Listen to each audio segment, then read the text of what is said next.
yacu haba icyubahiro. Amena.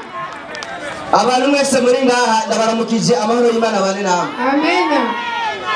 Uyu munsi dufise ikiba kivuga ngo mbega Imana yoba yaratoye hagati y'isabato na ijuma vendredi umunsi abayisilamu basanzwe basengako hoba hari umunsi Imana yatoye n'ikiruhuko hama ikawugira nk'itegeko nicyo kigwa kiri ngaha izina ry'Imana yahabwa icyubahiro. Amena. Umwigisha wanje mu minota 20 yamaze ngaha yerekanye neza yuko uwo munsi ari iki ari isabato. Musomaji turi kumwe? Nipo. Yerekanye yuko uwo munsi ari isabato ariko ndatangaye shehe ngaha mu minota 20 yose amaze ngaha nategeye yuko yovuga yuko uwo munsi ari ijuma ariko abaneje avuga ku isabato bari muhezagire cyane. Amena. Nategeye yuko avuga ko uwo munsi ari ijuma Imana yatora yavyerekanye. Oya. Isomera kwanza Yobu 11:2-3. Kabiri gatatu haravuga ngo maze Yobu arishura. Yobu 11 uhere 2:3. Haravuga ngo Naam. 11:2. Ati mbega isinzi ry'amajambo. Idrisa numviriza isinzi ry'amajambo byawe ntibikwiye kwishurwa. mbega ntibikwiye kwishurwa kugira ngo umuntu yotsindanishirizwa n'uko ari imvugo. rero ntabwo ushobora gutsindanishirizwa ngo n'uko uri imvugo. Canke kwihayagiza kwawe. kwihayagiza kwawe gukwiye guhoza abantu. ntabwo gukwiye guhoza abantu.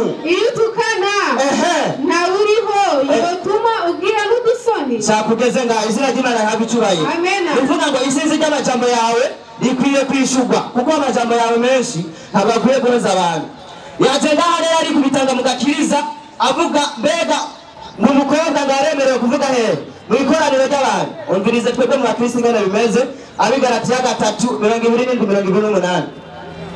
nimba utari ubizi reka tukwigishe bandanya. 3:27 haravuga ngo Abigalatiya 3:27-28. haravuga ngo Naam. kuko mwese ababatirijwe kuba abakristo. Ubirize rero ngo abantu bose babatirijwe kuba abakristo mwambaye Kristo. mwambaye Kristo. ntihashobora kuba umuyuda twebwe mu bakristo ntihashobora kuba umuyuda cyangwa umugiriki cyangwa umugiriki ntihashobora kuba umugurano niba umugurano cyangwa uwidegenza cyangwa uwidegenza ntihashobora kuba umugabo niba umugabo cyangwa umugore cyangwa umugore kuko mwese twese mu bakristo muri umwe muri Kristo izina ry'Imana rihabwa icyubahiro. Amena. twese turi umwe muri Kristo Yesu. niyo mpamvu mubona ujya mukobwa hajya afashe mikrofone ariko arasoma. harabandanya havuga ngo kuko muri abakristo muri urubyaro rwa Aburahamu. turi urubyaro rwa Aburahamu. turabaragwa nk'uko byasezeranye. izina ry'Imana rihabwa icyubahiro. Amena. ndibaza shehawe namukosoye nasubira kugaruka sehe ndibaza aho nagukosoye. yaje rero arafatanganya ibintu ngaha aravuga ngo isabato sibyo. yaje arasoma muri Kuva 20 avuga ngo isabato ngo Abayisirayeli bayaho bari hariya mu buhungiro. reka nagukosore soma Kuva 20 hamba gute yavuze ko ari amategeko y'umuntu. yavuze ngo isabato ngo ni amategeko y'impunzi sibyo none siko wavuze. reka twumve wowe na Bibiliya uvuga ukuri. Abisirayeli kubera bari bahunze soma baravuga ngo Naam. ibyageze 10 Imana ivuga amajambo yose. Imana ivuga amajambo yose ati nduhoraho Imana yawe yagukuye mu gihugu cya Egiputa mu nzu y'ubuja. kumbe uhoraho yari yamaze kubakura mu gihugu cya Egiputa mu nzu y'ubuja. ntukagire izindi mana umvangikanya shakugeze ngaho. ni ukuvuga ngo Imana yahaye Mose amategeko imaze kubakura mu nzu y'ubuja muri Egiputa. wewe uri kuza ngaho uvuga ngo ni amategeko y'umunsi. wewe na Bibiliya twemerende amategeko yahawe Mose bamaze kuva muri Egiputa ku musozi Sinayi. ibyo ntabyo waruzi sawa. reka gusora kandi ubundi bucafu yasize ngaho azarahenda abantu. yaje aravuga ngo hari ibindi jambo yavuze yamaze gusora ubucafu wasize ngaho bwose. yaje avuga ngo iby'amasabato mbega ngo twe dufite amasabato ngaho. Ezekiel 20 somo umurongo yasomye muri Ezekiel 20 yaje avuga iby'amasabato ngo mufise amasabato ngaho. so Ezekiel 20 yarukije avuga gute? aravuga ngo Ezekiel 20 aravuga ngo Naam. ku murongo Ezekiel 20 hera ku murongo wa mbere avuga gute? ku murongo wa mbere havuga ngo nuko mu mwaka w'indwi mu kwezi kwa gatanu ku munsi ugira cumi w'uko kwezi haza bamwe mu bakuru b'Abisirayeli gusiguza Uhoraho. Nyarusa bicara imbere yanje maze ijambo ry'Uhoraho riza ko siba naho haruguru avuga gute? 20 havuga ngo mweze amasabato rero yahagaze waravuga ngo mweze amasabato yanje abe ikimenyetso hagati yanje namwe ngabe ikimenyetso hagati yanje namwe kugira ngo mumenye yuko jewe ndi Uhoraho Imana yacu, kugira ngo tumenye yuko Uhoraho Imana yacu ariko abana babo barangararije. Sakugeze ngaho atawazasura kandi no muri Areme 23:21 avuga ngo mbega isabato y'Imana ngo n'amasabato yiwacu ngo nayihe. Nukuvuga ngo icyo kwiye gutandukanya shehe numviriza hari amajambo abiri kwiye gutandukanya. Amri na sheria ni vitu viwili tofauti. Hariho amategeko y'Imana n'ibindi by'imigenzo ibintu by'imisi mikuru abana Abisirayeli bakurikiza. Nacyo gituma aho Bareme 23:21 bumva ngo amasabato yanje hari amasabato Abisirayeli basanga bakurikiza yashobora kumara umwaka wose, ariko ntibyibagirwa yuko hari isabato imwe rugende y'Uhoraho. Ndibaza utuye kumeshe sawa ndagarutse. Nukuvuga ngo ikiba cyacu kivuga ngo mbega hagati ya Ijuma na Samedi nubahe munsi watoye nk'ikiruhuko n'Imana ikawugira itegeko. Nukuvuga ngo umusomyi wanje yagiye aravyerekana. Nukuvuga ngo isabato manzi usomere Mariko 2:28 avuga ngo iki? Mariko 2:28 avuga ngo 27 havuga ngo kandi arababwira ati isabato yabayeho kubw'umuntu, ariko umuntu siwe yabayeho kubw'isabato. Bisobanuye ngo nimba isabato yabayeho kubw'umuntu se turi kumwe, isabato yabayeho kubw'umuntu, umuntu siwe yabayeho kubw'isabato. Bisigura ngo umuntu yaje kubaho isabato yagenze gute? Yabayeho kuko no mwitanguriro Imana irema yahaye Adamu na Eva kugenza gute? Kuruhuka isabato. Nukuvuga ngo rero isabato yahawe ikiremwa muntu. Izina ry'Imana yacu rihabwa icubahiro. Rero uri kuza ngaho uhagarara uvuga ngo isabato y'Abisirayeli, isabato yahawe Abisirayeli ngo amategeko y'umunsi. Aho n'umuntu ari ngaho karakumviriza sizera gutahura. Turi kumwe reka turandanye. Rero ngira nerekane isabato. Nukuvuga ngo ngira nkoreshe Korowani nkoreshe na Biblia nerekana yuko uno musi w'isabato abo musi Imana yatoye y'ikiruhuko kandi ikawugira itegeko ryayo. Izina ry'Imana rihabwa icubahiro. Amena.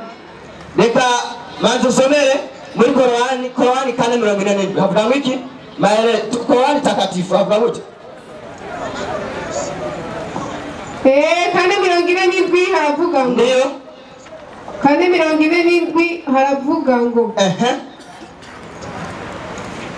Nyarusa Korowani 4:47 Korowani takatifu havuga ngo iki? 4:47 haravuga ngo enyi mliopewa kitabu mwebwe mwahawe igitabo aminini tuliyoteremsha na sadikisha yale yaliyo nanyi ngo mwizere byo twamanuriwe biza bishingira intahe bidamwari mufise kabla hatujazigeuza nyuso tutahindukiza hano mu maso hanyu tukazipeleka kisogoni wakaraba inyuma au kabla ya kuwarani cyane tukabavuma kama tulivyowarani watu walio hariho twavumye abantu bise ubweranda utukufu ubweranda bw'isabato na amri ya Mwenyezi Mungu. Irangiza ivuga ngo na amri ya Mwenyezi Mungu ni itegeko ry'Uhoraho ni lazima kufanywa, ni ngombwa rikurikizwa. Izina ry'Imana rihabwa icubahiro. Twabonye yuko isabato yabayeho kubw'umuntu muri Mariko 2. Korowani nayo tugiye ngo mugeze gute nabo mubahiriza isabato ngo tutarabavuma ngo kuko twavumye abantu bageze gute bishe ubweranda bw'isabato kandi n'itegeko ry'Uhoraho ni ngombwa rigenze gute ikurikizwe. Mu yandi majambo uno munsi w'isabato ni ngombwa ugenze gute ubahirizwe kuko n'itegeko ryande ry'Uhoraho. Sibyo none nukuvuga ngo jewe nana ndakurindiriye uze wigishe kuri ijuma werekane yuko vendredi umunsi musanzwe musengako ari umunsi Imana yatoye n'ikiruhuko ikawugira itegeko. Ariko dusomye ibitabo byose nta twigera tubona yuko ino vendredi ijuma ari umunsi w'ikiruhuko. Somera Korowani isomo bakunze kwihendako 2:62 havuga gute? 2:62 Korowani 62:9 2:62 Korowani 62:9 haravuga ngo enyi mlioamini mwebwe mwizeye kukiadhiniwa kwa ajili ya siku ya rero kuri umunsi wa vendredi kukiadhiniwa kwa ajili ya siku ya Ijumaa nimumva bahamagaye ku ino munsi Allahu Akbar nendeni upesi ngo muce mugenda munyagasa kumtaja Mwenyezi Mungu ngo muje gusenga uhoraho na acheni biashara mureke ibyashara byanyu kufanya hivi ni bora kwenu ivyo bintu kubikora n'abayisilamu mwe ni byiza kuri mwebwe sindarone. Ikibazo cyambaza mbega jeudi canke rendi canke merekredi nibahamagarira sana mu misigiti ntabwo muzamugenda gusenga. Ariko kuri umunsi wa vendredi bavuze ngo nimwumva bahamagariye azana Allahu Akbar ngo muce mugenda mubanze musenga iki Imana haba mugaruke mu byashara byanyu. Aha Muhammadi yari abanye bane bayisilamu bimonogoje kubera yuko ubwenge bwabo bwose bari bamusize mu byashara kugeza ku rugero rwaho bibagira kugeza gute gusenga. Twagira tumbirize rero n'abagabo mwe mureke kwimonogoza basi vendredi nimwumva bahamagaye irazana muce mugenda kwanza mumanze musenga uhoraho haba mudakereye mu bitangaza byanyu. Bisigura yuko uno munsi ni watoye n'iki n'ikiruhuko mwari monogoje gusenga muribagira Muhammadi. Rero tumvirize rero nimwumva hazana vendredi basi mugende mumanze musenge haba mugaruke mubandanye ibyashaka. Ariko uno munsi wa vendredi ntabwo ari umunsi watoye n'Imana ngube ikiruhuko. Izina ry'Imana yacu rihabwe icyubahiro. Ndibaza icyo sehe arakizi cyane. Korowani 4:54 maelezo avuga wiki 4:54 maelezo inaimba ikisema na baada ya kutua katika hiyo miji na vijiji vya Shamu waliambiwa waelekeshe tangira buke na baada ya kutua katika hiyo miji na vijiji vya Shamu nyuma yo kuba muri ibyo bisagara binini na bito by'Ishamu waliambia waiadhimishe siku iwe ngo babwiye kwitonda uno munsi w'isabato siku ya Jumamosi umunsi w'isabato kuifanya ni siku ya ibada kugira ngo umunsi w'isabato bawugire umunsi wo gusenga ibada tu umunsi wo gusenga gusa bandanya si siku ya kufanya kazi umunsi wo gusenga turi kumena nukuvuga ngo uno munsi w'isabato bawawe nk'umunsi wogeza gute wo gusenga atari umunsi wo gukora akazi bandanya wakati yatia hila zao inyuma y'ibyo rero baza kubwirwa ibyo bintu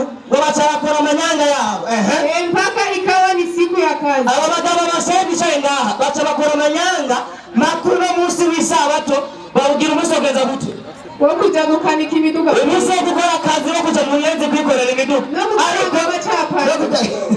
ariko mbona munsi w'isabato bari bamuhawe n'umunsi wo gusenga gusa atari umunsi wogeza gute wo gukora akazi.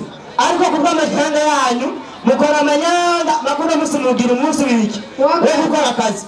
Lana mudusanga hajya mu Buyenzi ibintu byakomeye iyashu yabize bari mu twiranganyiriza ndibaza yahumvise manza nigishe Korowani isabato nkoresheje Korowani kugira ngo nemeze abayisilamu yuko uno munsi w'isabato ari umunsi Imana yatoye n'ikiruhuko kugira abantu bazabaruhuka ko ube n'itegeko ryayo. Sidarone Korowani 2:65 maelezo Barwani avuga wiki 2:65 haravuga naam maelezo inaimba ikisema panasema na nyinyi bila shaka mliwajua wale waliopindukia mipaka katika siku ya mwazi ngo bamwe barenga imipaka cyangwa se imipaka ngo ku munsi w'isabato barenze imbibe ku munsi w'isabato siku ya ibada na mapumziko umunsi wo gusenga umviriza umunsi wo gusenga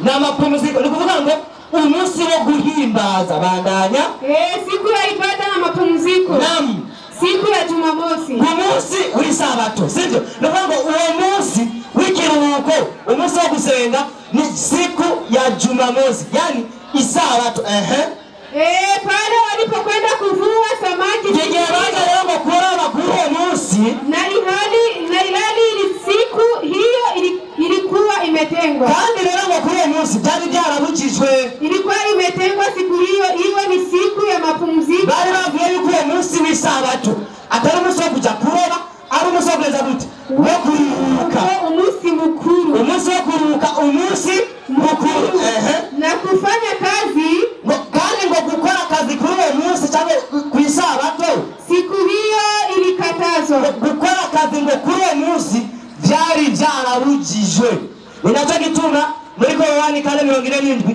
kubera ko barenze imipaka baja kwirobera amafi baca babwirwa ngo ni muri ingende zigenze gute zisuzuguritse yani majambo ingende zitagira imirizo kubera yuko bari barenze iri tegeko ry'isabato baja kwigira mu buzi bwabo umviriza rero tuma abagabo mube ingende zisuzuguritse yani majambo ingende zisuzuguritse ingende zitagira imirizo no kuvuga ngo rero isabato muri Korowani ndayerekanye yuko ari umunsi Imana yatoye nk'ikiruhuko muri Bibiliya navyerekanye kandi n'umwigisha cengaha yavyerekanye nuvuga ngo abantu twese isabato tugenza gute kwiruhuka navyerekanye muri Mariko 2 yuko isabato yabayeho kubwiki kubw'umuntu kugira ngo umuntu agenze gute aruhuke isabato kandi rero isabato niyigeze kugenza gute ivaho na Yesu Kristo yari ngaha ku isi nawe isabato yagenze gute yarihutse kane 16 Luka havuga wiki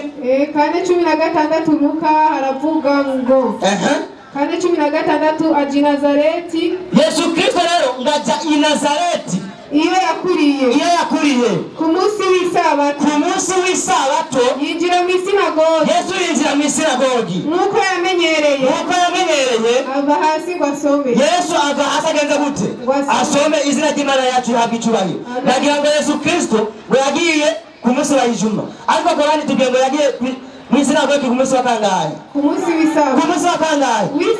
munsi w'isabato Jumamosi kandi kara kamenyero kuriwe no kuvuga ngo isabato rero kuva mwirema Imana ya Adamu na Eva gushikana n'uno munsi isabato iraturahirizwa kuko Yesu Kristo ntayo yigeze agenza gute akuraho Matayo 5:17-18 avuga wiki Matayo 5:17 haravuga ngo naam 17 haravuga ngo nimugire ngo naje gusenyura ibyagezwe Yesu ati nimugire ngo naje gusenyura ibyagezwe amajambo y'abavugishwa n'Imana cyane amajambo y'abavugishwa n'Uhoraho sinaje kubisenyura Yesu ati ngo sinaje kubikuraho naje kubishitsa ariko naje kubishitsa 18 haravuga ngo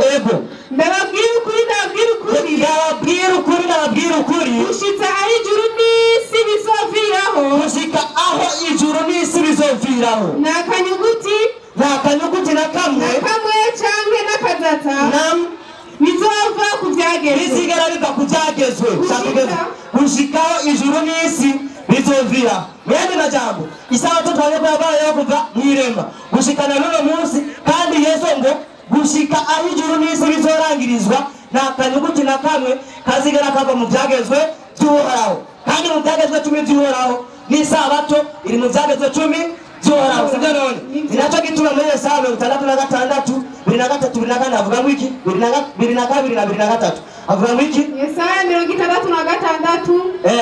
22 haravuga ngo naam haravuga ngo 22 kuko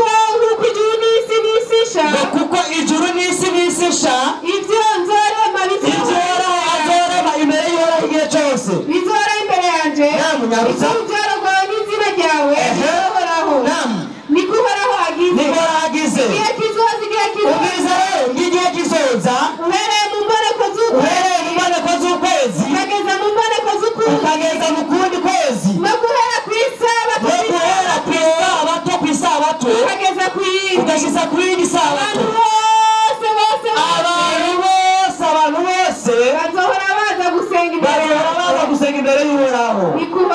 Ndashaka umwisilamu azambwire mwijuru risa n'isisha iby'Uhoraho azoremwa n'iryari abantu twese tuzoma tuja kuruhuka kuri ijuma.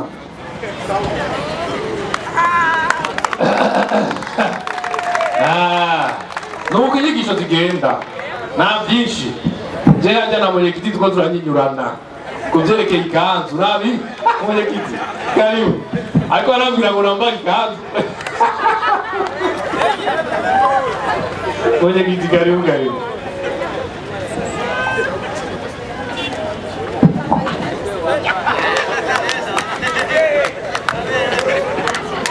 rero yambariye ngo ikanzu arayifise nari ndamuhaye n'inkofero azoca agenda ejo mu ishengero ndabe yuko bajya abagabo batamwirukaho.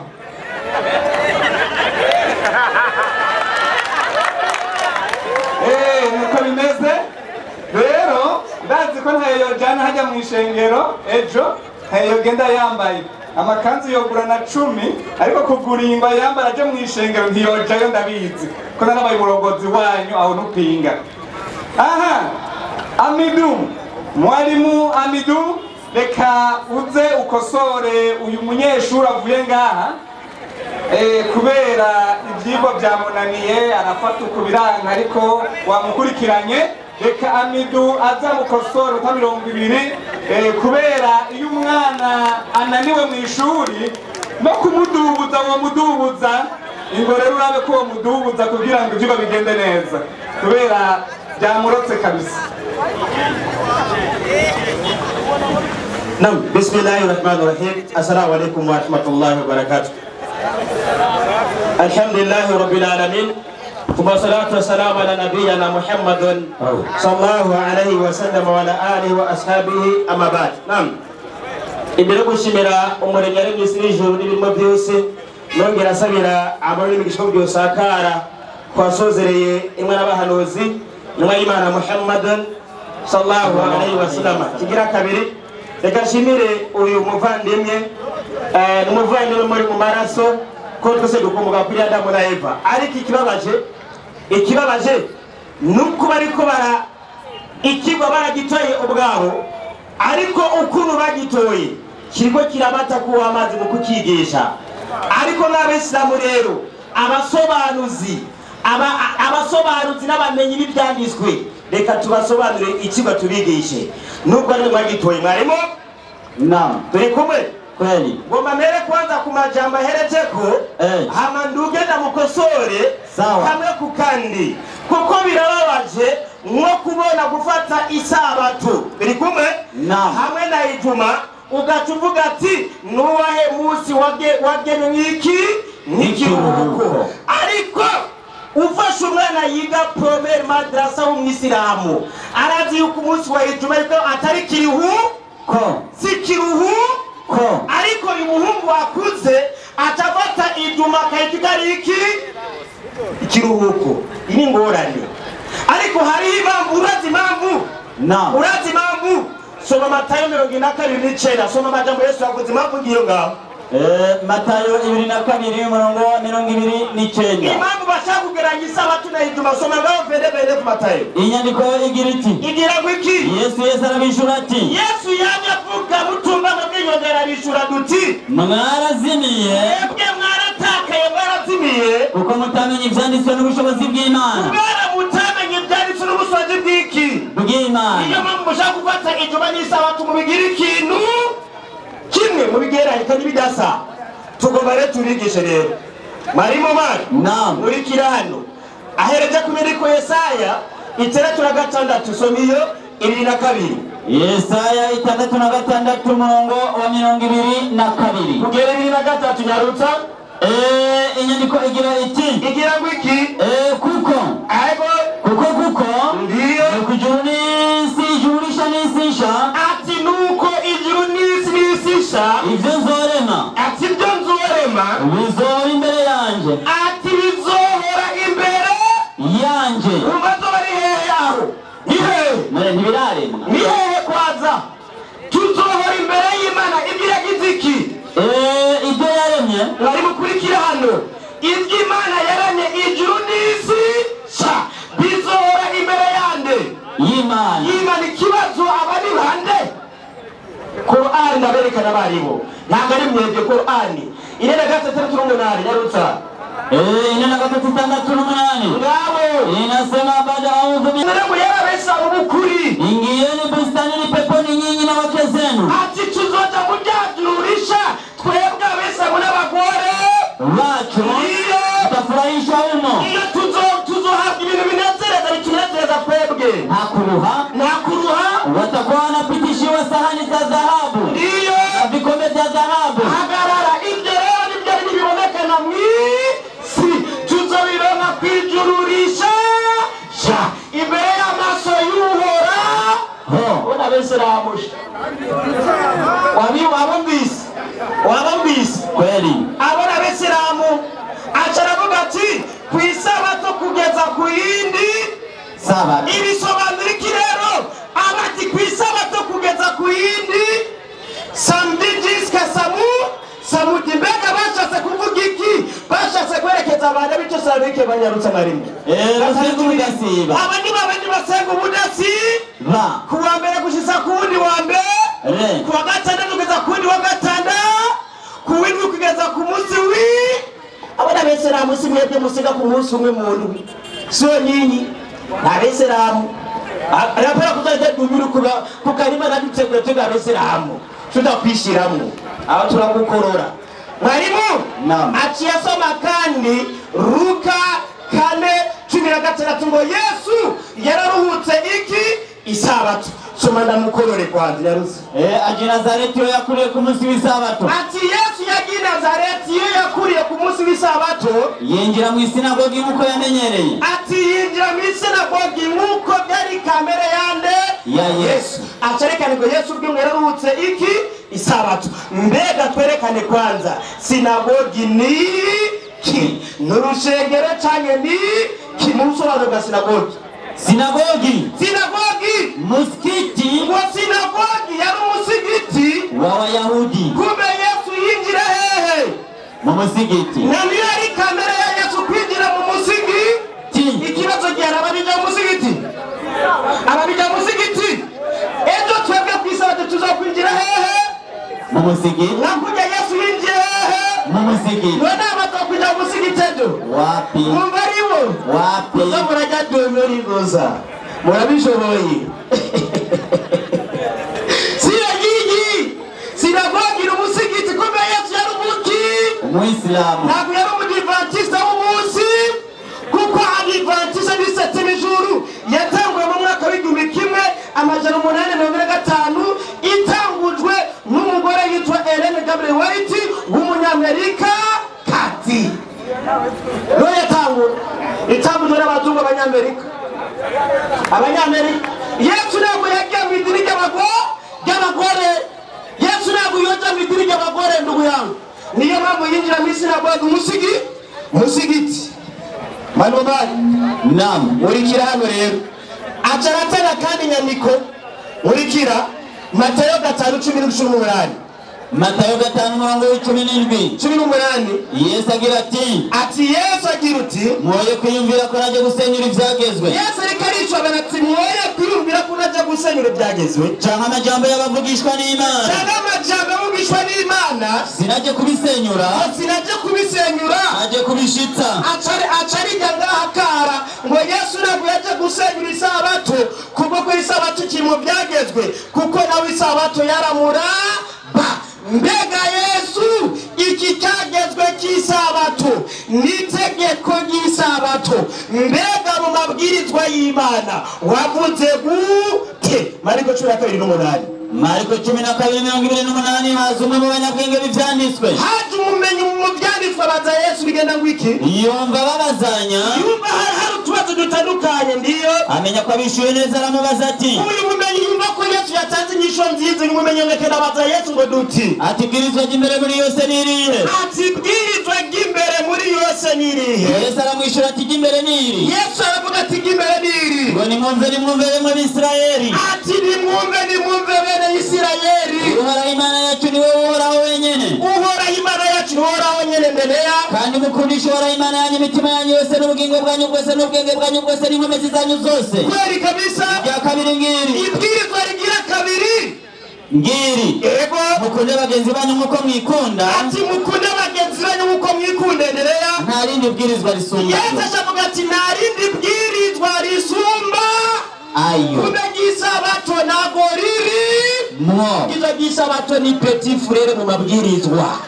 Ni petit frère kubera iki iri bwiza gisabato gega abanyisirayeli bari mu buja kwa Farao. Niyo mpamvu Yesu ati isabato ndera petit frère mu mabwirizwa. We murimwo. Amabwirizwa nayo na niyo mpamvu tujya Abisilamu niduhakana yuko isabato itabayeho yarabayeho ari kibaho ku bantu runaka mu bwoko runaka kandi mu gihe runaka. Iri tegeko ribaho n'itegeko ariko ntabwo ryabayeho yuko ari umunsi wo kujya ugira iki gusenga. Ntabwo ari umunsi wo kugira iki gusenga. Aravuze ngo akira bundi ngati ndamuhe akira kwembera kwanza muri Matayo. Amategeko aca azavuga guta 16:29 kuvayo. 16:29 igitabo cyo kuvayo. Yarutsa inyandiko igira iti igisabato gihabanyisanga amategeko bahawe. Hagira ati ndiyo mwumvirize neza kweli kugira ngo mubisobanukirwe. Kweli kabisa. Abarabajora ko nabahaye isabato. Ati abarabajora ko nabahaye isabato. Nicyo cyatumye mbaha ibyo kurya by'iminsi 2. Umbiza abahawe isabato baje bahabwa bonisi ibyo kurya by'iminsi 2 bivuye hehe mw'ijuru. Endelea. Kuwa gatandatu. Ati kuwa gatandatu umuntu wese naguma hari. Ati umuntu wese naguma hari. Ntiyagira umuntu yegayega ku munsi ugirindwi. Ati umunsi winjiye kondisiyo bari babujijwe no kuyegayega. Bivuze ko Abanyisirayeli n'ibikorwa mpuzabitsina ku bubatsi ntabwo babikora ku munsi wa kangahe w'indwi. Ikibazo gihari mwebwe ku munsi w'indwi ntabwo mukora bigarira. Abagabo n'abagore b'abasabato ntabwo mukora. Ikibazo cyo gihari abagore b'abasabato ntabwo bipfuza abagabo babo ku munsi w'indwi. Ntabwo bipfuza bebe. We ngoje hari n'umudamu karandaba karamu bitwijije basenga bavanganye bobura ko bipfuza. Niyo mpamvu mwebwe mwagiye kwiyemeka ibitari by'iwanyu muza kubyitega ari byanyu mu gihe ababihabanye n'ubwabo ajya amategeko yarabananiye. Soma ku Ezekiyeli 22. Ezekiyeli 22 20:12 igitabo cya Ezekiyeli. Ndiyo inyandiko igira iti kweli kabisa 20:12 ndiyo hagira ati ikigeretseko mbaha n'amasabato yanje. Ati mbaha n'amasabato yanje wabe ikimenyetso hagati yanje nabo. Kweli kabisa kugira ngo bamenye yuko ari jewe uhoraho mbeza. Kweli ariko ab'inzu ya Isirayeli baguma bagaruka ariko ab'inzu ya Isirayeli barangararije. baragize iki? Barangararije bari mu bugaragwa. Barangararije bari hehe? Mu bugaragwa. None aba barigeze baza mu bugaragwa mwegeze mujayo? Sinzi. Mwagiyeyo ryari? Mu Burundi ko atabugaragwa buhari. Mwagiye muri village ya kangahe? Icyumba cyanyu cyaherera amajahi. Mujanyewe nandi? Mu bugaragwa. Mutubarize. Aba rero baca bagariza iki? Uhoraho barenga ajya mategeko. Imana ikihishurira ihereza iyi nkuru y'abanyisa mu gihe cya Mose.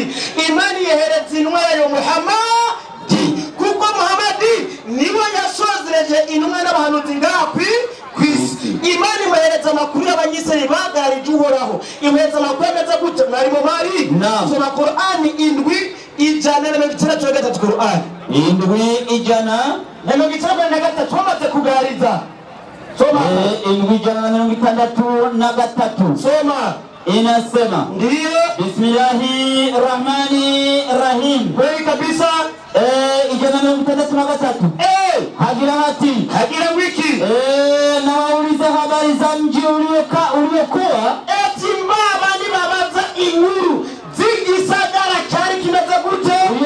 upande wa bahari. igisagara kari hagufi y'uruzi ikiyaga Wakivunja sabato Jumamosi. hari abantu bakengeye amategeko y'isabato yitwa Jumamosi.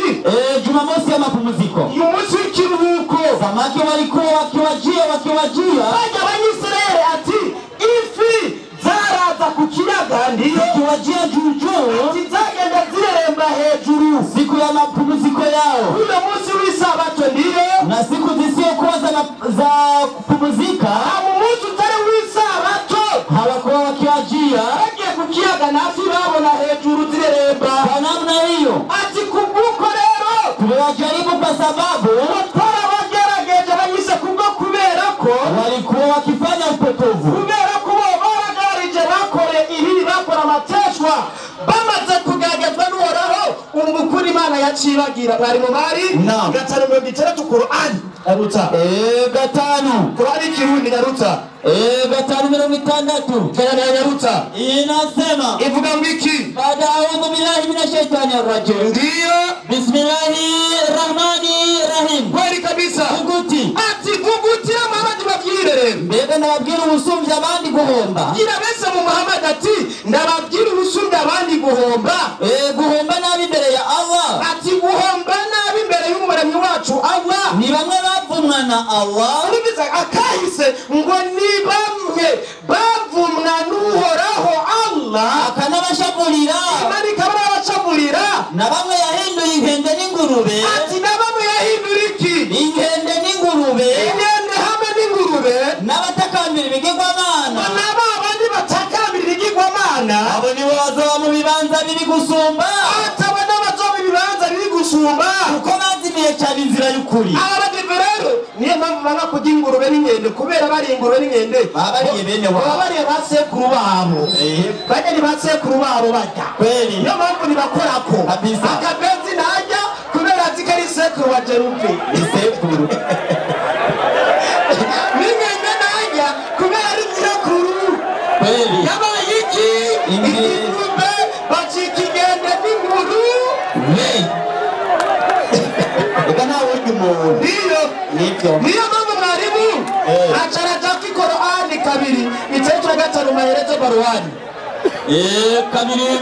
2:65 Barwani maherezo inasema ivuga ngo iki Bismillahirrahmanirrahim. wale watu wazenu babu zenu wale ndio maana mkulifanya Inasema na nyinyi bila shaka mliwajua wale waliopindukia mpaka. imani kumibwira Muhammad ngenda yigisha Yerusalemu ati mbega mura mwaratawe mukamenya babandi baja kubira amategeko y'uhoraho Siku ya Sabato yari umunsi wiwe ibada muri kiruhuko yani siku ya Jumamosi, umunsi wa Jumamosi pale walipokwenda yego kuvua samaki. ngecage bagenda kurabya amasamaki Kuvua samaki siku hiyo, ndiyo ili hali siku hiyo ilikuwa imetengwa mugihe bagiye kuroba amafi kuri uwo munsi mugihe kuri uwo munsi iwe ni siku ya mapumziko na siku yari bibujije kuza gukora igikorwa na kimwe kubwo ko yari umunsi w'ikiruhuko na sikukuu kandi yari umunsi mukuru na kufanya kazi siku hiyo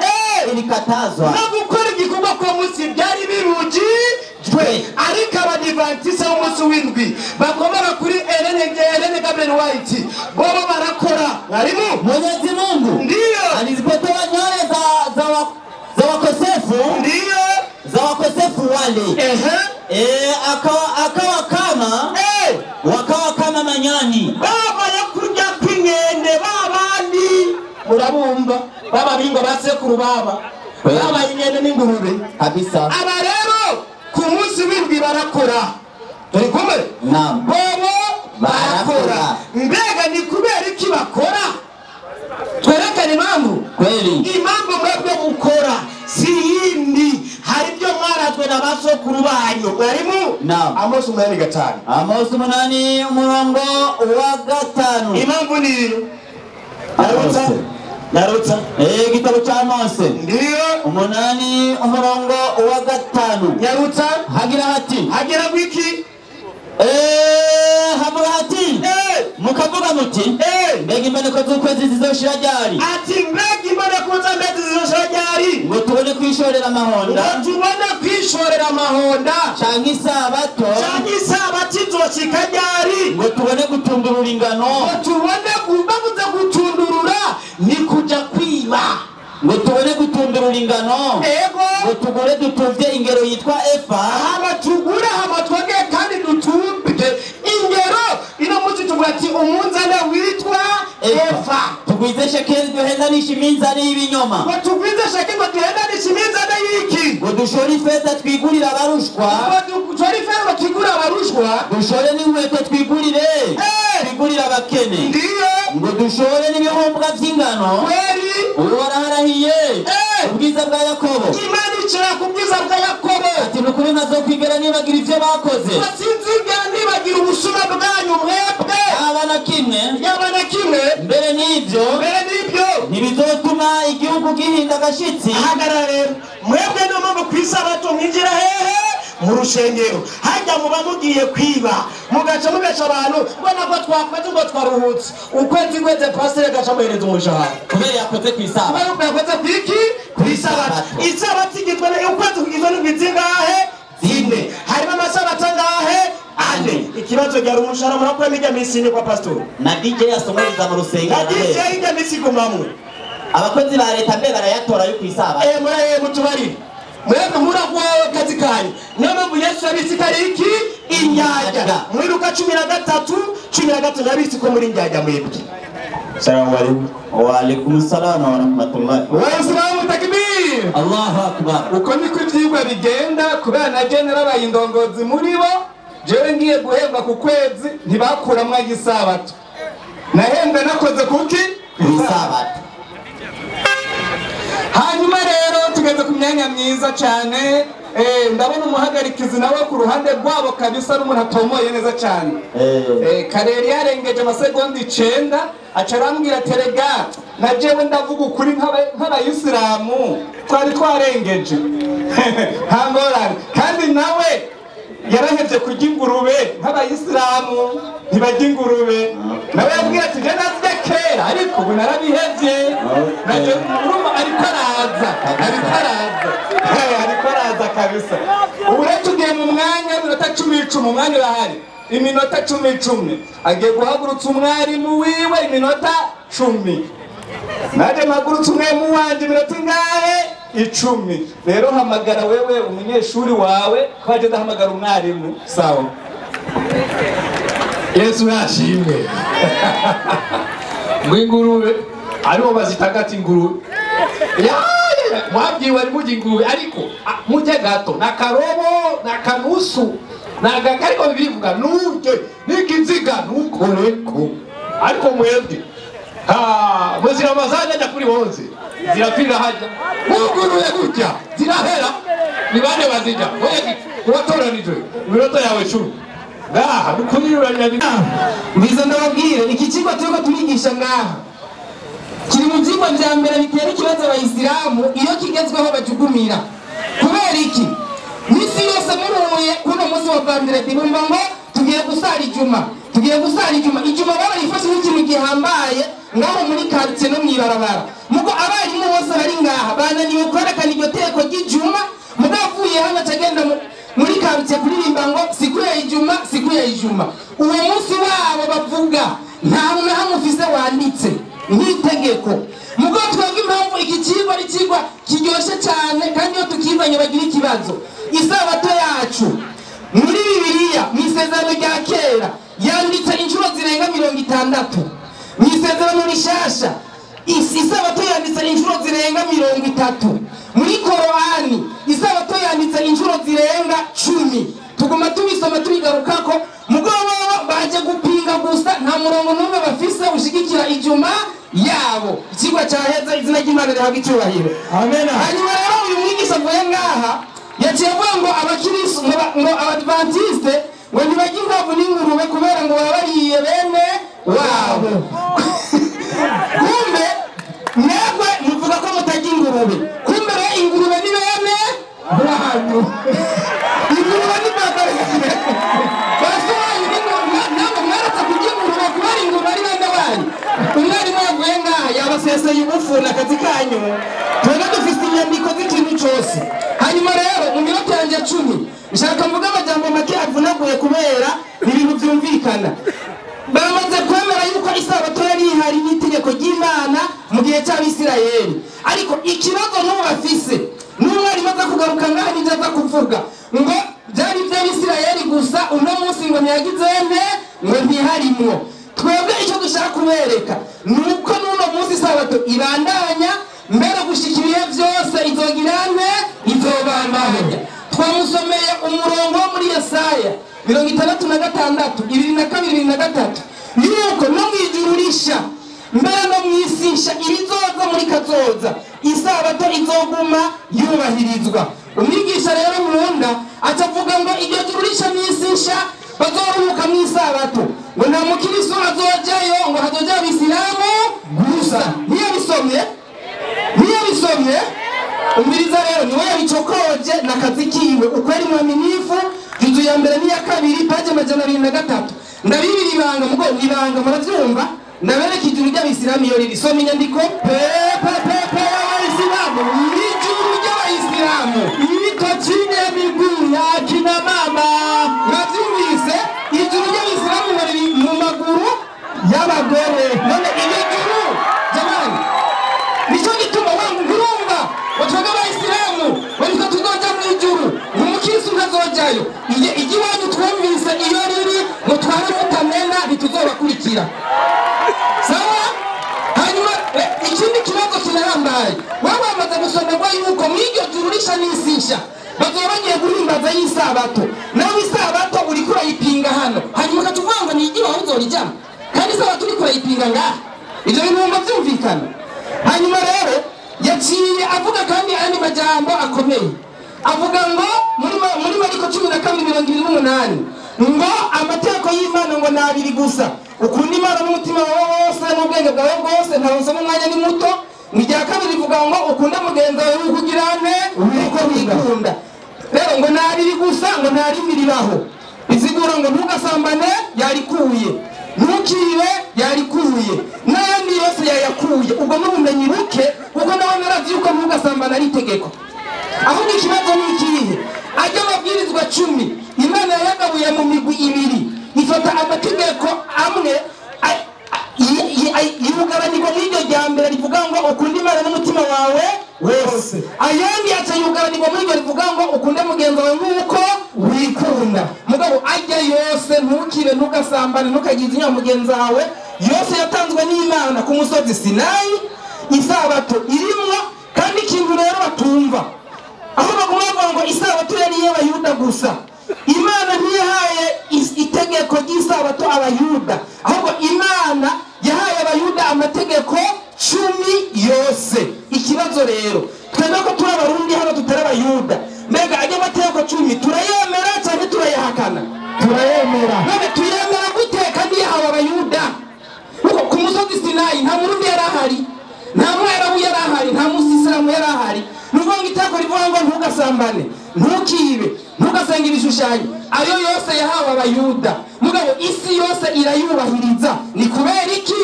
4:2 Yohana. Iki ni cyumviro cy'ubuhinga, pana kuza kuvuga amajambo ngaha musubiramo yayandi. Ngurumva yari y'Abisirayeli uno munsi kutokwica umuntu kandi itako rivuga ngo ntukice ryahawe Abisirayeli. Soma inyandiko, mwebwe musenga icyo muzi, mwebwe musenga icyo mutazi. Yesu yabwiye abantu bapinga nk'Abisilamu, mwebwe musenga icyo mutazi, twebwe dusenga icyo tuzi. Ariko twe dusenga icyo tuzi, kuko agakiza gaturuka mu Bayuda,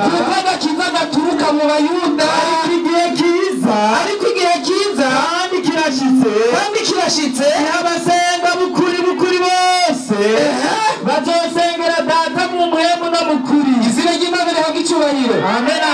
Umviriza ndababwire, n'iyi Bibiliya dusomamwo abahanuzi n'abavugishwa n'Imana bose bahawe ibintu byanditsemo bari Abisirayeli. None ntitubikurikiza uno munsi. Umuntu rero aguma abwira abantu ngo byari iby'Abisirayeli, ibyo byose tabura, ibyo biri ku meza byahawe Abisirayeli, we ntiwabihawe. Kubera ko tubikurikiza. Iri ni ryo banga rihambaye abantu bagomba kumenya. Korani 2:66 havuga yuko isabato yari icyo gihe kandi irandanye no kubazoza muri kazoza no ku bantu bose baba Imana. So iyo nyandiko Korani 2:66 hari amajambo avuga ngo kitabu Korani kinaibaki kisema sawa. Korani nasemaje? Kwa hivyo hiyo icho gikorwa cy'isabato cyo tukigira tukaifanya adhabu hiyo kuwa onyo kwa wale waliokuwa katika zama zao. Twaciye tubigira inyigisho ku bantu bariho ico gihe no kuvuga Abisirayeli na waliokuja nyuma yao n'abazoza inyuma yao, na tukaifanya mawaidha kandi tubigira inyigisho kwa wamchao Mwenyezi Mungu, ku bantu bose bubaha iki Imana. Abantu bose bubaha Imana mukiriza ibiganza. Imana irezegera mu izina rya Yesu. Bajya barigaragaje yuko arabaki abagarariki. Kubera abantu bose bubaha Imana bategereza kuba bafise isabato n'inyigisho kandi n'icitegererezo. Hanyuma ikintu kigoma kiracanga kandi baguma bitiranya ibintu bito gusenga n'umunsi w'ikiruhuko cyane ibada. Abantu bose barasenga misi yose, n'igihe twatangura ngaha twasenze, no mu guheza turaza gusenga. Amasaha yose umuntu agomba ajyame aguma asenga. Isomo rivuga ngo musenge ubudasiba. Ikibazo ntikiri ku gusenga, ikibazo kiri ku kintu bita ibada. Umunsi watoranijwe kugira ngo abantu birirwe muri gahunda y'ivy'Imana yo gusenga. Maherezo yasunja 65 aho ntibahava somwe murongo. Gusenga n'ubudasiba mugo dukeneye siku ya ibada na siku ya mapumziko yanditse muri Korani, kandi bavuga yuko yari ya kera ariko n'ubu ibandanya. Mwebwe murayifise kwijuma mwayihakanye mwayifuse. Uwisilamu mwabumara maje yuko bijya muvuga byijuma bitagira aho byanditse. Erekana undi munsi wa ibada so inyandiko na nini bila shaka muri wajua wale waliopindukia mpaka atabukeka mwaramaze kumenya mwa muri mwebwe barenze imipaka katika siku ya sabato ujanye n'umunsi w'isabato siku ya ibada buke naho gusa apana ngo gusenga abantu bisi yose bagirane barasenga. Inyandiko ivuga ngo siku ya ibada, umunsi abantu birirwa mu gikorwa kijanye n'ivy'Imana gusa. Nivyo bisigura ibada tugerageje kuvuga mu Kirundi. Siku ya ibada n'amapumziko iyo ni siku ya Jumamosi. Igereze ngaho Idrisa yarahiye avuga ngo uvuze ibintu byo kuruhuka ivyo twebwe Abisilamu ngo ntutuzanire. Mugabo igitabo wenyine agendana misi yose asoma ngo ku murango no mwijoro cyanditsemo ngo siku ya mapumziko.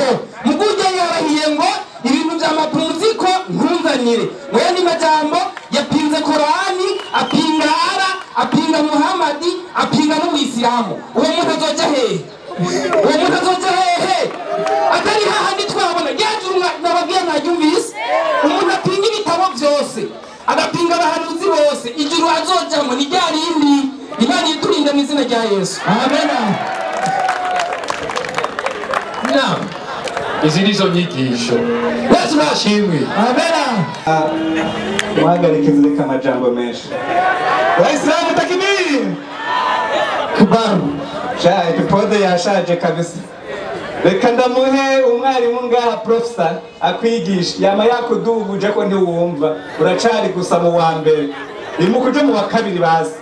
Professor ingo umunota yawe 10 uyu muntu umwigishe umusubize muri gardienne.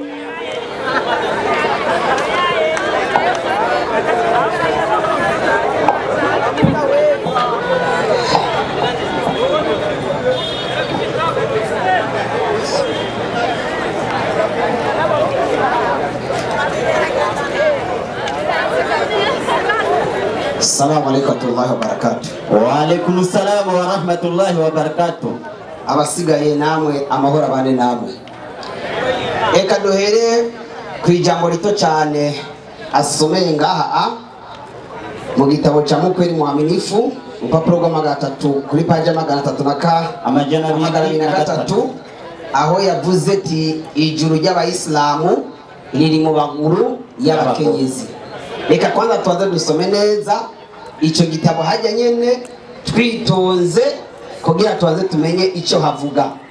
Maana mu rurimi rw'icyarabu ruvuga tuti aljannat tahta akadami ummahati, ijuru riri munsi y'ibirenge by'ababyeyi. Aho hantu hakoze ijambo ummahati, umma yani soma ngaho iyo aya hiyo hadithi aljanna atijiru tahta aqdam naam al-ummahat ati ijuru riri munsi y'ibirenge by'abavyeyi tuza hariho itandukanirizo ry'abagore abagore mu Carabu bitwa nisa ariko bavuze ummahati n'abavyeyi ijuru rero riri munsi y'ibirenge by'abavyeyi reka basome wumve inasema naam chini naam pepo ati ijuru iko chini riri munsi ya miguu y'amaguru ya kina mama y'abavyeyi tuza bandari kabanza bakominguni kwa tabu za uzazi ati kubera ingorane z'ubuvyeyi na malezi ya watoto nuko abavyeyi bahangayika barera abana babo basi ati kubw'ivyo rero wasifikiri kuwa Mwenyezi Mungu kawasahau ntiribaze yuko abavyeyi Imana yabibagiye bali atari uko wanao jaza yao nzuri nzuri ati bafise ibihembo bikomeye na hii ati no kubw'ivyo rero ni ahadi ya Mwenyezi Mungu juu ya wazazi kina mama ati mwisezerano ry'Imana ku bavyeyi b'abakenyezi inaendelea naam lakini naam wawe katika naam wanaomcha Mola wao ati mugabo abo bavyeyi bamwe mu bantu bubaha Imana Imana yavuze tuti ijuru riri munsi y'ibirenge by'abavyeyi nukubaha abavyeyi ni uzoro nkiki ijuru igitawara gifisa ariko reka nidutakaza umwaka tuje kwisaba waislamu takbir jameni nukuvuga yuko turiko turaraba abasabato ico bakubwira abasabato barabonye yuko ibyabo byahombye baravuga bati reka tudoze turatora imada z'isabato reka dufata ku bakristo bose bari ngaha mu Burundi hagati y'abakristo bari mu Burundi n'abasabato ni bande bari kurushi abasabato hagati ya katolika umuvyeyi wabo yanditse bibiliya agatororokanya neza bibiliya nabo batazi no gusoma bibiliya nibo babonye yuko isabato ari kirumara gusumbabo aba bameze nka yanyondwe yumira ku nka inka yariwe kera inka yarariwe ariko wumira ku rusato bavuga ngo isabato twe twabagije umwana wa mbere ahagaze ngaha ko hari amabwirizwa 10 ntiwibe ko tutarabona abantu b'idini bantukibe idini gitwa ntukibe ko hariho ntugasambane ko tutarabona abantu b'idini ntugasambane mugabo rero kubera yuko watanguje iri dini yari umunebwe yashatse kugira abantu bose ngo babe abanebwe ntibakore aca yishingira ngo habeho n'umunsi wo kuruhuka abantu ntibagire iki ntibakore kw'izina rero ry'abasabato n'ivyiyumviro byabo Imana iturinde n'abarundi kuba abasabato n'abahari Imana bahomvye bose barangire kuko nitwe turi imbere Allahumma amin icyo gituma muba muri kurushi iyumvire muri abantu bose b'abasabato kubw'itegeko Imana yahaye abayisirayeli kubw'isabato nta modokari nimwe yokora akazi ku munsi w'iki w'isabato nta gikorwa na kimwe coca gikorwa mu Burundi aho twohomba ntitwohomba nta n'umuntu nico gituma kw'isi nzima nta leta n'imwe ihari kw'isi nzima ihari yemera isabato ngo yemere yuko n'amategeko y'isabato yahawe Yaseri akurikizwa iyo leta kw'isi ntigira iki nibaho na Isirayeli bahawe isabato yabo yahomvye kera reka tujye kuraba isabato ariko mbega isabato ni iki yahagaze ngaho avuga tuti ngo hari abantu bazoja mu ijuru ngo mu ijuru hari isabato yabaje no kugisha isabato ni iki kamusa bibiliya urupapuro rwa 316 isabato ni iki inasema naam neno la sabato ati jambo isabato linatokana na neno la Kiebrania liva mu jambo ry'Igiheburayo lenye maana lisigura liti lenye maana ya kukoma yani yani kurangiza au kutulia canke kuruhuka tuza au kustarehe canke kuryoherwa nubwo turi twarangiza uno muhadara tuza kuba turangije isabato kuko umuhadara wagize iki uraheze sasa niyo abantu bagenda mwijuru bazoba binezerere we nyuma bisigwa bazoba bibereye mu yindi siguro mu isabato no kwicara isabato no kuruhuka amarengo maremye nje mu isabato sawa nimba biyemera ko abasomyi itegeko ryatanguye ry'isabato sawa n'umwaka w'igihumbi kimwe magana 541 igihe cy'ubwihanga rya Israeli ryari rimaze imyaka 130 riri mu Misiri niho itegeko ry'isabato ryaba rihabwa abantu bari mu buja bari bavuye mu buja mu gihugu cya Egiputa bari mu Misiri mu bugaragwa abantu n'urubyaro rwa bene Israeli ndahagaze rero ngaho nk'abantu yo mwasomye mu miryango murabasabato imbere yuko abisirayeli baja mu buhungiro mu buja mu Misiri hariho kuva kuri Adamu muduharure kuva kuri Adamu ugashika ku Bisirayeli bataraja mu Misiri muce mutubwira ninde yanina haje ininde yaruhutse iki isabato muduhere kwa mbere kuko umuntu wa mbere yabaye nde Adamu haraje abavugishwa n'Imana bakomeye nka Aburahamu muduhe icandiko muri Bibiliya byerekana ko Aburahamu yaruhutse iki isabato kuko iyo tuvuze Abisirayeli ntabwo twavuze Aburahamu ntitwavuze Yakobo twavuze urubyaro rwande rwa Yakobo hama muze nk'abasomyi mutwereke ahantu Yakobo yaruhutse iki isabato tuvuye aho naho rero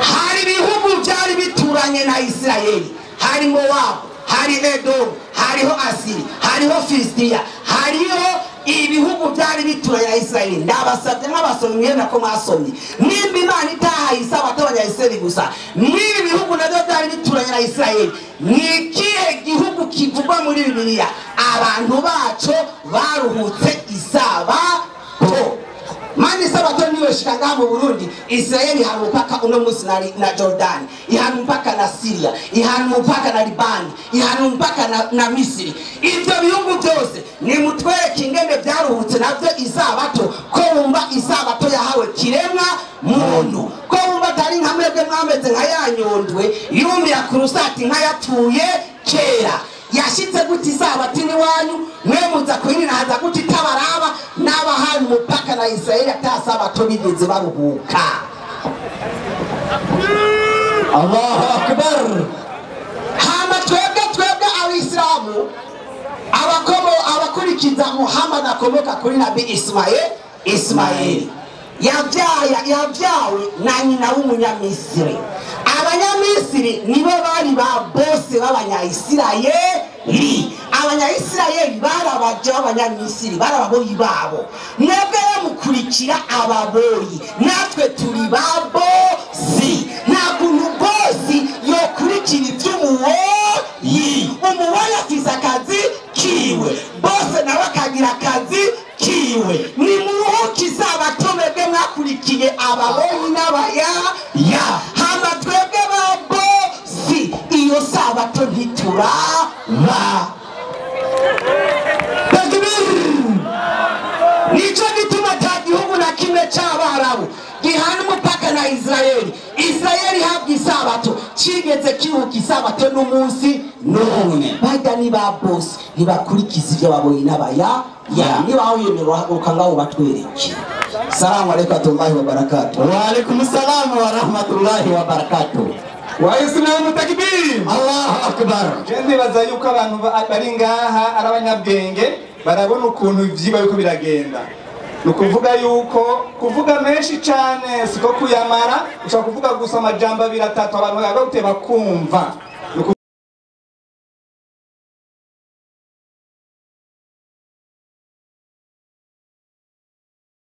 gusura mu vyageze 5:15 kandi canje gihagararaho inyandiko igira iti kandi uzeruke yuko nawe wari mu buja mu gihugu cya Egiputa jewe uhoraho Imana yawe nagukujeho ukuboko kw'inkomezi kandi kubanguye nicyo cyatumye jewe uhoraho mbikugera kuziriza umunsi w'isabato tuza inyandiko ivuga iti namwe muze mwibuke ko bari mu buja mu gihugu cya Egiputa aho habigwa bene Isirayeli ko bari mu buja mu gihugu cya Egiputa nicyo cyatumye Imana ibibagera kuziriza isabato. Ndasabye muduhe uyundi muntu guhera kuri Adamu ugashikana kuri Yakobo, yaziririje isabato. Nimero ya mbere. Nimero igira kabiri, ucuduha ikindi gihugu kitagiye mu buja muri Isirayeli mu nyandiko aho cajirije isabato wisunze inyandiko. Wavuze ko umuhanga muri geography. Izina ry'Imana rihabwe cyubahiro. Imana yawe iteka ryo kuma iminota indwi muri kino kibanza kugira ngo nanjye ijwi ryanjye rivuge uyu munsi. Imana ishimwe cyane. Amen.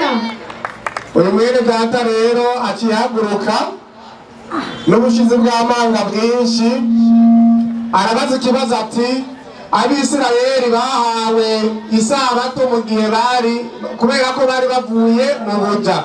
Mu yandi majambo isabato yabayeho kubera ubuja. Nuko bica byumvikana? Yego. Abisirayeli bahawe isabato kubera ubuja. Mu yandi majambo isabato yabayeho kubera ubuja. Ariko isabato ntiyabayeho kubera ubuja. Kuko yacabaza ati ninde wundi muntu imbere y'Abisirayeli mbere ko baja mu buja yubahiriza isabato. Isabato rero ntiyabayeho kubw'umuntu, yabayeho kuva mu itanguriro nabi n'ubwoko bw'Abisirayeli butarabaho. Ikiba gisiguye cyane reka nagisubireko. Mariko 2:27 havuga gute? Kandi arababwira Yesu arababwira ko ngo isabato yabayeho kubera Abisirayeli bari mu buja. Ariko Yesu arakosora icyo cyumviro cyawe akigirije n'ubusa avuze gute? Kandi arababwira ati isabato ntiyabayeho bandanya, yabayeho kubw'umuntu. Isabato yabayeho kubw'umuntu, ntiyabayeho kubw'ubuja, ariko yabayeho kubw'iki? Kubw'umuntu. Adamu yari umuntu? Yego yari umuntu. Nicyo gituma yahawe iki? Isabato. Kubera ko isabato yabayeho kubw'iki? Kubw'umuntu. Rero umuntu yatangiye kubaho ryari? Kuri Adamu. Kumbe Adamu yarahawe iki? Isabato. Itanguriro 2 uhere ku murongo wa mbere. Tugende bacanga ngo metwereka abandi bahawe isabato ngo imbere y'Abisirayeli batarava mu buja. Havuga gute? Umurongo wa mbere havuga ngo soma umutwe w'amajambo uvuga gute? Imana yeza umunsi ugira indwi. Imana yeza umunsi ugira indwi. Aho hari ryari? Mwirema. Isabato yatanguranye n'umunsi wirema. Abisirayeli bari bwabeho? Ntabahari. Iyi si ingorane y'abantu. Imana yezaga umunsi w'indwi kuva mu itanguriro mu wirema n'Abisirayeli batarabaho. Mugabe ngo twereka abandi b'Isirayeli ngo imbere y'Abisirayeli ngo bahawe isabato Adamu umuntu wa mbere. Kandi umugabo gacagara ngo takibiri wa Isilamu ngo epipodo ngo nari twarayivuye. Hari impamvu tumenye ibyawe tumuze ibyawe ngaho ibaragirogo, hari impamvu wambaye iyo kanzu. Reka tubirebe ibyawe nazo twokugira ngaha niba yaje wajyaguye. Reka twibananirize, reka tukwereke n'uwo mwita sekuruza w'abemera da Aburahamu. Itanguriro 25 umurongo wa 5 wavuga gute? Panasema. Inaongea kisema dada. Aburahamu yanyukiye. Alafu huyu dada na sauti mama. Sasa panasema. Yanyukiye. Ungiriza kuko Aburahamu yagize gute? Yanyukiye. Inde. Aburahamu. Agashitsa ibyo namwihanikirije. Ubwa mbere Aburahamu yashikije ibyo namwihanikirije ashitsa niki? N'amabwirizwa yanje. Amaki. N'amabwirizwa yanje. Amabwirizwa yande. Y'Imana. Asizwe mu ngiro nande? N'Aburahamu. Kuvayo 20. Ibyo nashinze. Ubiriza n'ibyo nashinze. N'ibyagezwe byanje. N'ibyagezwe byanje. Inde. Y'Imana. Ninde bisize mu ngiro? Aburahamu. None Abisirayeli bari bwabeho? Nuzi cyagezwe z'Imana. Okay, nicyo kibazo wagize. Nuwamenye cyagezwe Aburahamu yasize mu ngiro. Okay. Kuvayo guhera ku murongo wa mbere. Avuga gute? Panaiba panasema. Kuvayo 20 cyagezwe cya mbere kivuga gute? Icyagezwe 10. Icya kabiri. Imana ivuga amajambo ati turinde kubijamwe. Icyagezwe cya kane kivuga gute? Wibuke kuziriza umunsi w'isabato. None si ibyo byagezwe by'Imana. Shehe anatingiza umutwe kumbe awiyamuriza Mwenyezi Mungu shehe. Ndo shida yako. Iyo ni ngwane yawe si ngwane y'abandi. Aburahamu bwiwe yarumarije ibyago by'iki z'Imana. Kandi muri zo byago z'Imana isaha tigiza gute? Irimo. Icyagezwe kigira kane. Ibyagezwe bibiri bya mbere nako bine bya mbere bivuga imigenderanire hagati y'umuntu n'Imana. Ubaha Imana nukabangikanya Imana ibintu bikuvuga ngo imigenderanire hagati y'umuntu n'iki n'Imana. Ibindi byagezwe bari ku kindi gisate bitandatu bivuga imigenderanire hagati y'umuntu n'uwundi. Ntukice, ntugasambane, ntukibe, ntukagire ikibazo na mugenzi wawe, ntukifuze. Ni hagati y'umuntu n'uwundi. Nicyo gituma Yesu arabwiye ngo ukunda Uhoraho Imana yawe n'umutima wawe wose. Ni kuvuga ngo hagize byagezwe bine byerekana imigenderanire hagati y'umuntu n'iki n'Imana. Mu nyuma ati urakunda mugenzi wawe nk'uko wikunda. Yerekana byagezwe bindi bitandatu byerekana imigenderanire hagati y'umuntu n'iki n'uwundi. Kuko ukunda ni wowe mwiba, ni wowe musambanya, ni wowe wifuza inziwe. Shehe kiraguze umutwe ati uwo ukunda ahubwo uramusambanya. Reka twibandanyirize. Korowani 24 ijana ko 16 ijana na 24 habura gute? Panasema. Inaongea kisema aje dada? Na mirongo nipe na njonjo dada. Panasema. Inaongea kisema hakika adhabu. Umviriza. Hakika ngo atanyeka bandanya Adhabu ya kuvunja itegeko ryo kwica taadhima ya Jumamosi. Taadhima ya Jumamosi Iwekwa juu ya wale italafiana. Umviriza ngo igihano cyo guhana abantu bononye ubweranda bw'isabato cyashiriweho abandi bantu ku munsi w'imperuka kubera bagize gute bahakanye isabato. Muri tegura urubanza alhamdulillah.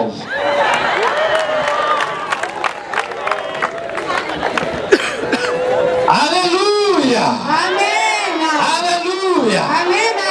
Nuko mwenyekiti yarengeje ko masegonda 12 turayabasubiza n'ukuri nakwiba ngaha.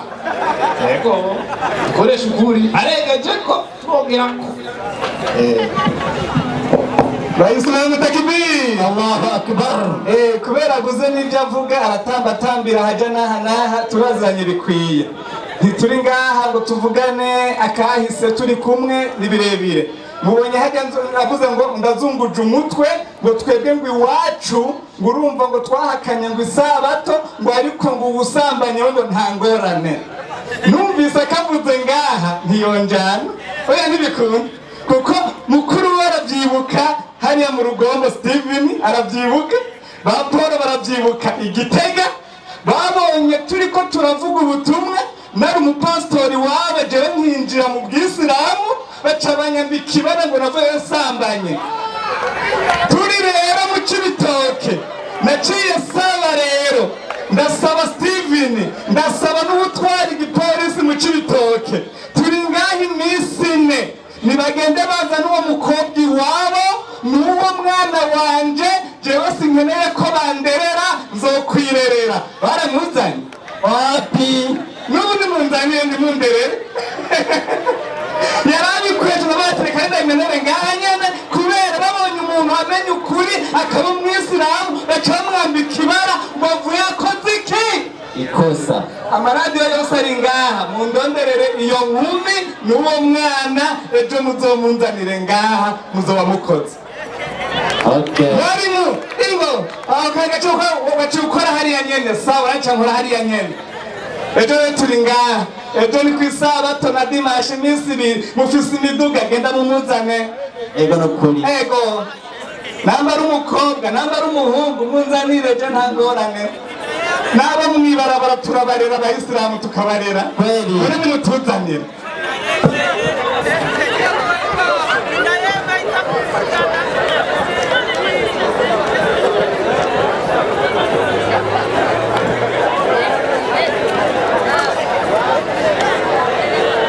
Naam, salamu alaykum warahmatullahi wabarakatuh. Wa alaikum salam wa rahmatullahi wa barakatuh. Ibiri n'indwi bibiri na kabiri migani. Igitabo cy'imigani. Naam. Ibiri n'indwi umurongo wa 22. Naam. Inyandiko igira iti. Naam. Igipfu naho gisekurana n'imeke mu isekuro. Ati igipfu naho gisekurana n'imeke mu isekuro. Ugisekuje umuhini. Ugisekuje umuhini. Ubupfu bwacu nibwo kivako. Jameni, naho twotora inyandiko zingana gute bivanye n'ubupfu umuntu yo bafise kumva ngo byogira iki byogorana. Reka mumbirize ikibazo nabajije gusubira mu byagezo 5:15 inyandiko igira iti nawe uze wibuke ko wari umuja mu gihugu ca Egiputa, nico cyatumye mbikugera kuziririza umunsi w'isabato. Inca ndabaza nti imbere yuko Abisirayeli bagenda mu buja mu gihugu ca Egiputa, ninde wundi muntu yahawe kuziririza isabato? Ico kibigazo ca mbere. Inca ndabaza ati ikindi gihugu n'irindi hanga ryoba ryari rituranye na Isirayeli ryaziririje isabato ryahawe iryo tegeko nirihe? Uwahagurutse ngaho yashatse kwiyerekana ko ari umukomedi, yashatse kwerekana ko azi indondabihugu ngira ngo birayisobanukiwe cyane, ari umuhanga cyane mu bya Bibiliya. Ariko turakura uwo umuhanga gute n'ibitabo bigira atavugira? Jamani, umuntu uzurabe ngo Aburahamu yitondeye amabwirizwa y'Imana, sivyo? Ataraza acasoma kuvayo 20 mabwirizwa rya mbere ngo ntugasambane. Reka dusubire inyuma. Aburahamu ugiye ukaraba, Aburahamu yavyaye Isaka abyara Yakobo abyara abahungu 10 n'abangahe? Abo bahungu baja mu Misiri bamarayo imyaka 430. Ico gihe nta tegeko nari mu ayo mategeko 10 yari bwabeho.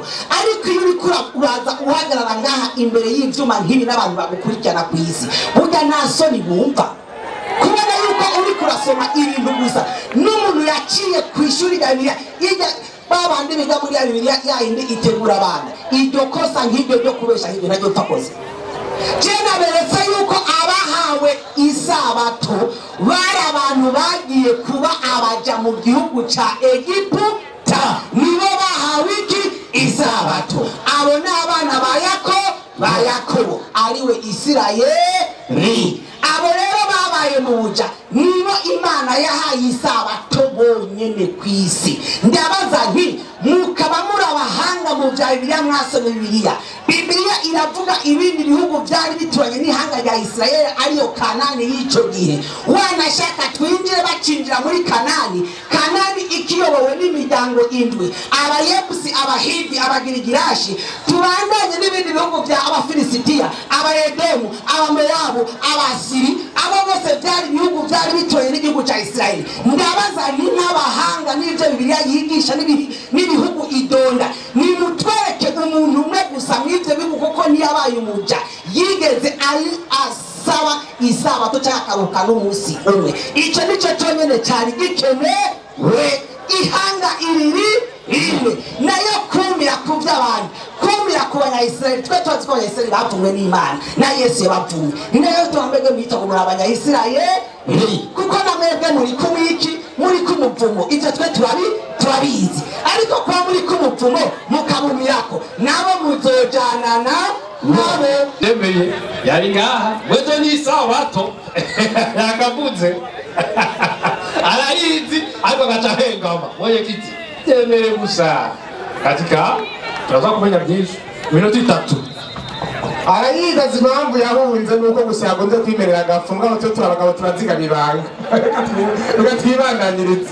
Uyu mugabo rana afite ingorane, uyu mugabo jana mwese yuko Aburahamu yubahiriza amategeko y'Imana, acaraza ngo ntugasambane, ngo byari ngo abana ngo imiryango 12 ya Isirayeli. Reka namwaze ikibazo, mbega Yosefu ari kwa Potifari, kwabo Bisirayeli bo batari bwabeho, muga Potifari akamubwira ngo basambane. Yosefu akavuga ati sinore ngicagazo cy'Imana. Imana ari bwa Bisirayeli ngo ntugasambane. Aho umuca umuntu ingwara afise aho dusha twibandanyiriza, sibyo abantu b'Imana. Acaba ngo nimutwereke ikindi gihugu. Erega sinaretse kuzerekana ko atazora rifise nayo nakiragiye ukandi igihugu gihugu nagiye mvuga gusa ku bantu bavuze iz'isabato mugabo nibagira cy'igihugu somero Yesaya 66 bavuga gute kandi n'abanyamahanga n'abaki n'abanyamahanga ubara Isirayeli bagira gute banganya n'ingoga bifatanya nanjye uhoraho kugira ngo bankorere bakunde izina ryanjye babe abasabyi banje umuntu wese abanyamahanga bandanya aziza isabato mu banyamahanga bandanya ari kengere nareke kunakariza umwanya abo n'abanyamahanga si abisirayeli reka nibanganirize abandi imisoro babyumvise reka kudutakariza umwanya Korowani 2:65 naje ngahoja aho nyine naimba vikisema maliza ikibazo cyanjye na nyinyi bila shaka mliyajua ngatangeka namwe mwaramaze kumenya mliwajua wale waliopindukia mipaka katika siku ya Sabato abarenze imbibe borora icyagezwe cy'isabato siku ya ibada na mapumziko tubwiye ngo mwaramenye amakosa y'abandi barenze itagezeko ry'Imana umunsi wa ibada umunsi wahariwe ibikorwa by'isenga ibikorwa byo guhimbaza Imana kandi umunsi w'ikiruhuko ikigo kivuga ngo hagati y'isabato na ijuma niwo munsi w'ikiruhuko ukaba n'itegeko ry'Imana ikibazo canje ni mutwereke yano muri Bibiliya cyangwa muri Korowani Imana yavuze yuko ijuma yanyu ari umunsi wa ibada kandi ukaba itegeko ry'Imana nk'umunsi w'ikiruhuko ibada na mapumziko wapi ijuma ni siku ya ibada na siku ya mapumziko kuri ijuma. Assalamu alaikum wa rahmatullahi wa barakatuh. Wa alaikum salam wa rahmatullahi wa barakatuh. Arasomye muri Korani ko hari abantu bononye isabato si sawa Imana bibabwira ko ari umunsi wo kuruhuka si sawa no kugira gute no gukora ibada si sawa kugira ngo ndabe ko twebwe twabirenze cyangwa uwo munsi uhari reka mbanze nabo amategeko abigenga mwebwe ko muyashoboye nuko muyakora kugira ngo icyo kibazo mbajije inyishu iza kuri twebwe yongereza no kuri mwebwe kuvayo 16:29 shifanya haraka na 6:29 igitabo cyo kuvayo inyandiko igira iti rabajowe bora uko nabahaye isabato Imana tiraba ko jewora nabahaye isabato nicyo cyatumye mbahitse kujya iminsi 2 banzuruhuke ngo nicyo cyatumye mbahitse kujya iminsi ngahe 2 kugira ngo tubahirize iki isabato ikibazo uno musigaha mu Kamenge mu bitore kw'isabato igeze kugira ngo tubone ko ari mwebwe birihe mumpe iby'Imana yibuka kikaraha mu ntoki bivuye mu ijuru biri heye icya kabiri bandanya aho nyene kuwa gatandatu umuntu wese naguma ahari ntabyo ibada bihari bibirivuze ngo umuntu wese agume ahari ninde mutahe muguma turabe ko barara isabato yageze nibatuvana aha isabato igeze guma hanyene komeza harabananya ntihagira umuntu yegayega kumusugira indwi isabato yageze ntushobora kwiyagaza ntage n'uhaguruka ngaho ntage n'ubvaka ntibiyagaze wa mbere yahaguruka ayo n'amategeko komeza wa mbere yahaguruka bandanya inyandiko nuko kuwindwi abantu bararuhuka yemwe ngo kuruhuka rero ibada ab'inzu ya Isirayeli abo ngo n'ab'inzu ya Isirayeli twebwe n'abayisilamu jewe ufise inzu ya papa wowe ufise iyiwawe kandi mu gihugu cyane ndayishimiye Evariste yakubahwa jewe sindi umwisirayeli ibyo rero twebwe abayisilamu n'ibitura kuko twebwe ntituri abisirayeli namwishuye sinamwishuye waregeye ikigira kabiri abanyene kubara bari abisirayeli Imana yabahaye ari mategeko kuharura 2:8 soma hiyo igitabo cyo guharura 2:8 ubanzura aba bantu ko araba isabato kwisabato mujye mutanga abana n'intama babiri zinyeka mwazi ziritse mwava mutanga mukanya b'amasuguru intama zibiri z'amaki z'amasuguru aba bavuze amatungo gutanga intama zibiri ku isabato zirihe siteka mitwe gusa muri haragetse izo ntama zirihe mutanga isabato irinjiye irinjiye muratwakiza bateguye kuzotanga ejo zingahe zibiri nimba mwemera ibyanditse muri bibiliya ziri sindaheza mwarimu zingahe zibiri hanyuma abayiziruye nabo abahawe isabato imana ibahana amategeko kuva y'ibiri 15 3:15 fanya haraka igitabo cyo kuvayo naam 3:15 inyarutse mwarimu iyo nikigira iti irambo iki mwumvirize neza hagira hati mu minsi 6 abari ibikorwa bikorerwa abari mu nzu ya Isirayeli ariko igirindwi ariko